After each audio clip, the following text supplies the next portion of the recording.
What's up, lore masters? This is a continuation of my Borg lore series. Check in the top right hand corner to start from the beginning. Trust me, you're doing yourself a favor. Today we'll be taking a look at one of the more controversial episodes in lore with the Borg, namely Star Trek Enterprise's Regeneration. Let's just get into it. My main problem with the Borg in the Star Trek Enterprise Regeneration episode is that it felt like they tried to really shoehorn the collective in. I get why execs would want to, but unfortunately, as with any prequels, when you try to explain something happening before it logically could or would happen, you have issues. The premise of the Borg being on Earth at this time is pretty simple. The debris from the Borg sphere landed on Earth after it was destroyed by the Enterprise E. I honestly have a few issues with this. From what we know of Picard, he has always been very meticulous about preserving the timeline. We specifically see him giving orders for his crew to stay out of history's way in the very movie that the sphere is destroyed. Additionally, in yesterday's Enterprise, Picard is not willing to give advanced technology to the Enterprise C. In a timeline where Starfleet is losing a war and it is a bleak outcome for the Federation. It seems baffling to me that Picard would not attempt to recover or destroy all of the Borg sphere. The sensors of the Enterprise still work. We see this when the Queen attempts to destroy the Phoenix. There's no reason why they shouldn't be able to detect and either recover or destroy the vessel. However, for whatever reason, Picard would fail to ensure that all of the Borg components are removed and Borg technology would survive into the events of Star Trek Enterprise. I've already talked about this in a video, but it does bring up some pretty stout questions, including why was the wreckage site forgotten by Starfleet?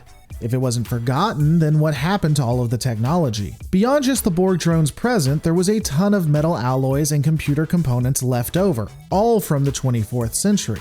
We know via dialogue that a lot of this analysis was sent back to Starfleet Command. However, even with this advantage, we see no indication that this tech was utilized or even improved upon. Some have tried to theorize that the Borg destroyed the wreckage, but we have no real indication of that. They appeared to just want to get the hell out of Dodge. It's possible that Section 31 was able to recover the wreckage and keep the advanced technology to themselves. As I've stated before, I talked about this in another video, and it would explain how Section 31 seems to be ahead of even Starfleet, but that's still convenient to me. And yes, before anyone talks about Section 31, they were a part of the original United Earth Starfleet.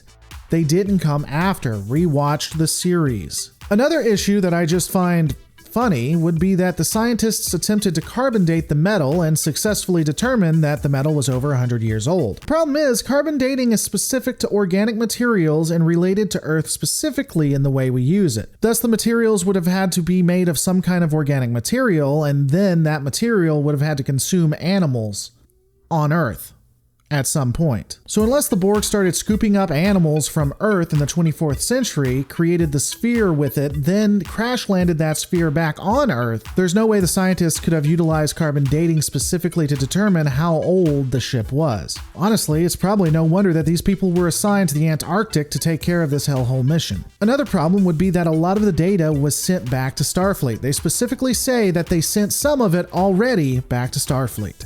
This again could be explained by Section 31, or perhaps the data being over 100 years old by the time of the events of Q-Who, it's somehow forgotten, but I'll talk about that a little bit later. The main issue I have with the episode is that it's dealing with the Borg. This means in order for the Borg to be there and to make sense, they have to choose between it making sense within the series or making sense within the franchise.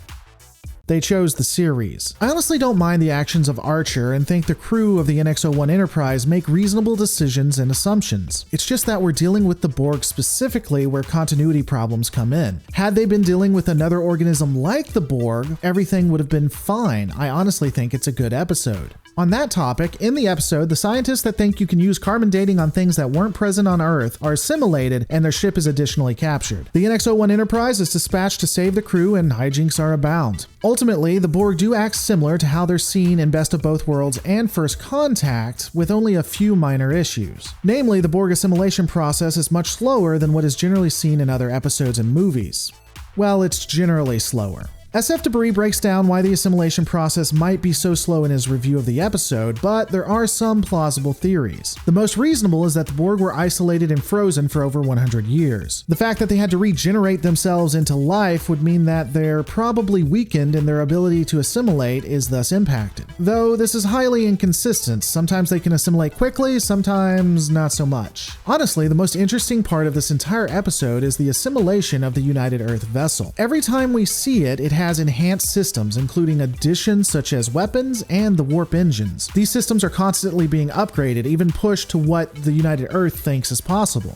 Additionally, a theory that I discussed in earlier episodes is that most Borg vessels originally started out as assimilated ships. This episode seems to suggest that that theory has some merit. Every time this vessel is seen again, it becomes more modular, moving into a specific shape. It's possible that the ship would have become a sphere or even a Borg cube had it been allowed to continue. Ultimately, the crew of the NX-01 Enterprise would defeat, i.e. destroy, the Borg vessel. The Borg on the ship would be able to send a signal giving the location of Earth before this occurs, however. Again, I've discussed this in previous episodes, but it does tie into the theory that the Borg did all of this on purpose. In order to ensure that the Borg are aware of the Federation and start moving to where Earth is to encounter the Enterprise D, they attack Sector 001, fail in that attack, go back in time, allow the Enterprise to destroy the sphere, which ensures that the Borg will then be able to send a message back to themselves in the past. Some have tried to theorize that this event creates a new timeline, and thus everything we see isn't prime, and utilize some flimsy arguments. Which is ironic because in other videos, they'll say that they shouldn't add to what's not in canon to discuss our points when we're having a debate. It's really quite simple. What's shown on screen is the prime timeline. The events that occur before or after ensure that the timeline we encounter is prime. Yes, dear Timmy, the Enterprise D and the Enterprise E exist in the exact same prime timeline. The Borg sending the message in Regeneration doesn't change the timeline because they always would send it in the prime timeline.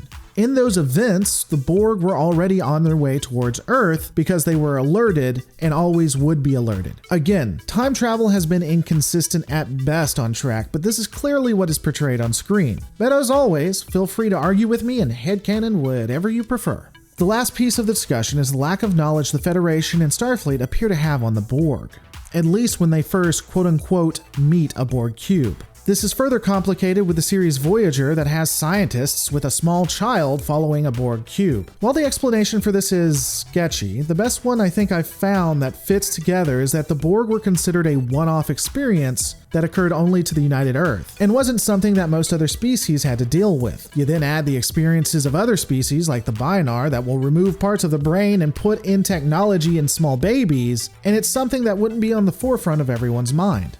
While it would be in the periphery, with even scientists theorizing about the Borg, perhaps even some crazies going off with their children as we discussed, they probably didn't take it seriously. And then you would have the events of Q-Who. The United Earth and Starfleet realized that they were aware of this species for over 100 years and have done nothing to defend against them. It's possible, if not likely, that Starfleet would classify this information and only allow those who were working on fighting them to know directly about the attack that occurred in the past. This would explain why Picard had no idea who they were, why they were so unprepared, and how they didn't know how to counteract what the Borg were doing. And it is also possible that there were already attempts to counteract the nanotechnology, but given how ill-prepared the ships were, they wouldn't be able to use it because everyone else would be killed due to the fact that the ships could not defend against a Borg cube. Given the amount of outrage the populace would have if it was ever known that Starfleet knew about this before the war, this would explain why we have our cover-up. Like anything else, this doesn't answer all of the questions, but it's an interesting thought.